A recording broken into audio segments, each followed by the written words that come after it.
On va saluer, c'est saluer et ça va partir pour cette finale olympique des moins de 63 kg. Clarisse Agbenienou face à Tina Terstenjak. Attention à ne pas tomber dans ce rythme effréné imposé par la Slovène. Clarisse doit caler son plan sur de la patience comme elle l'a déjà dit. C'est un match entre une gauchère Clarisse Agbenienou et une droitière Tina Terstenjak. Et Terstenjak qui a déjà le revers de Clarisse Gévrise. Elle essaye déjà de l'exciter, de préparer comme à la pêche, d'aller ferrer Clarisse Agbenienou. Attention à ces mouvements d'épaule de la Slovène Gévrise. C'est ça, avec sa main gauche au revers de la part de la Slovène. Là, mais Clarisse, elle vient verrouiller la judoka slovène. Mais encore une fois, c'est une naguée de la Slovène. Clarisse doit vraiment faire attention à ses mouvements d'épaule. Allez, la tentative la de première travail, action forte est pour la Slovène.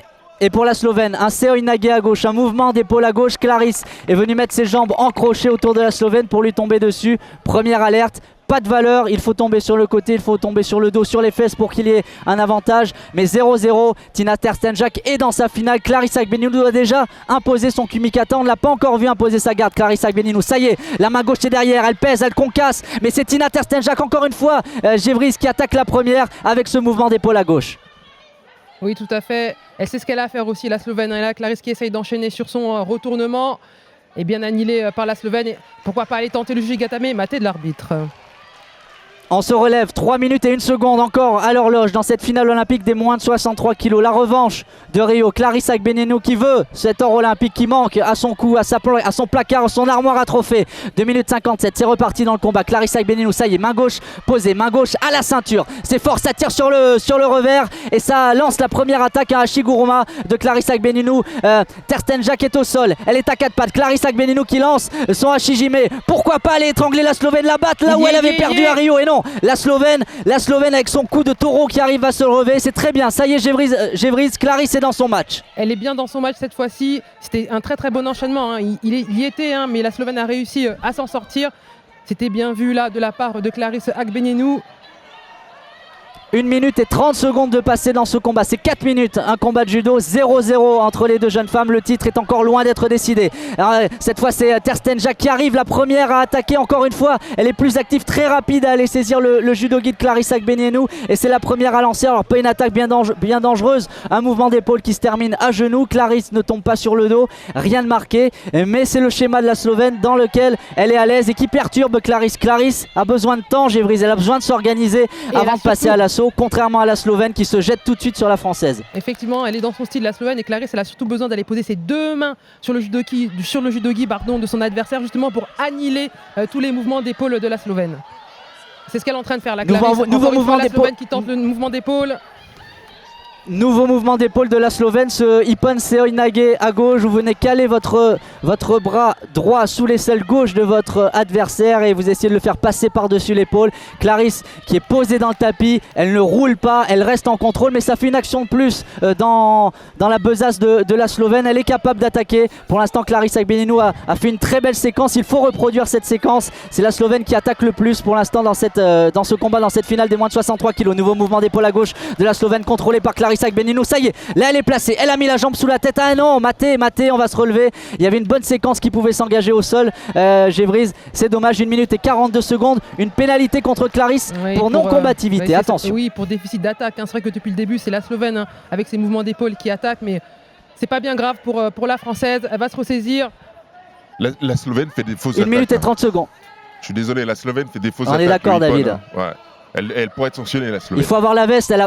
Elle a pas vraiment la veste au moment où elle vient tirer sur la veste de Clarisse. Elle se jette plutôt à genoux plutôt que de l'entraîner. Allez, 1 minute et 19 secondes. Nouvelle attaque de la Slovène en bout de manche. Voilà. Elle est à 4 pattes et c'est le schéma choisi par la Slovène à multiplier les attaques, empêcher Clarisse de s'organiser, peut-être jouer sur les pénalités. Il faut rester calme, Gévrise. Il faut trouver l'ouverture, mais déjà ça commence par avoir les mains, être plus rapide pour aller saisir la veste. En fait, il faut que Clarisse, dès qu'elle a posé ses mains, il faut qu'elle se mette en mouvement. Il ne faut pas qu'elle reste statique, sinon la Slovène elle attaque. Elle fait une fausse attaque, elle casse la garde de Clarisse.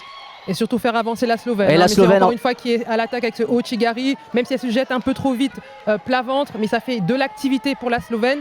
Clarisse, il faut qu'elle aille poser ses mains le plus vite possible et surtout aller récupérer la manche gauche de son adversaire pour pouvoir la tracter à elle.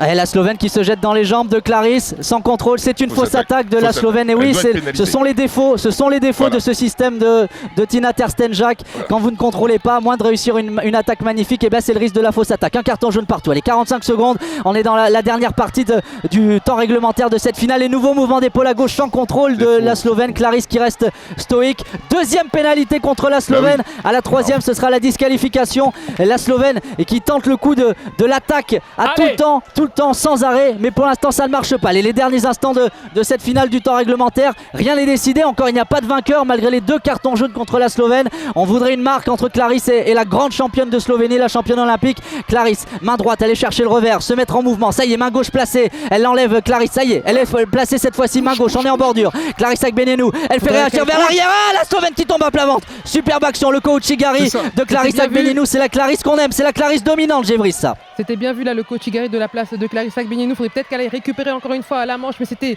bien vu pour Clarisse. Allez, il faut rééditer ça. Allez, poser les mains fort. Il y a 10 dernières secondes.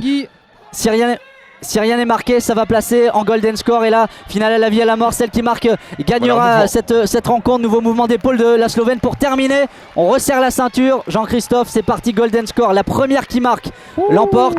Au niveau des pénalités, si la Slovène concède une nouvelle pénalité, elle sera disqualifiée. Clarisse a un petit matelas, elle a une pénalité d'avance. On aimerait une marque quand même, une marque pour finir cette journée avec le titre olympique. On prend tout, on veut du judo. Clarisse Agbenienou, c'est parti dans ce golden score face à la Slovène Terstenjak. Clarisse qui a le revers. Maintenant il faut aller chercher le col. Elle a le col. Allez, descendre cette main droite, le bailliage de la Slovène. Attention Clarisse, quand elle part en pas chassé, elle se met en danger. La Slovène qui tente un makikomi, elle se jette tout de suite à genoux. Ça pourrait être sanctionné, ça devrait pas tomber. On est au début du golden score. Mais Morgane, ce ne sont que des fausses attaques. Elle casse le combat, la Slovène, elle refuse le combat en réalité. Et Amano, l'arbitre, qui a jeté un regard noir à la Slovène. Est-ce que la prochaine sera la bonne? Ça y est, Clarisse est placée, main gauche dans le dos, c'est parfait. Elle fait réagir vers l'arrière, oui, sur les fesses, championne olympique. La cicatrice est refermée. Clarisse Agbenienou, championne olympique des moins de 63 kilos. Et elle vient faire un bisou à Terstenjak au sol, comme si elle immobilisait comme il y a 5 ans. Clarisse est sur le dos, tournée vers l'Arbi Ben Boudaoud, les yeux vers le ciel ensuite.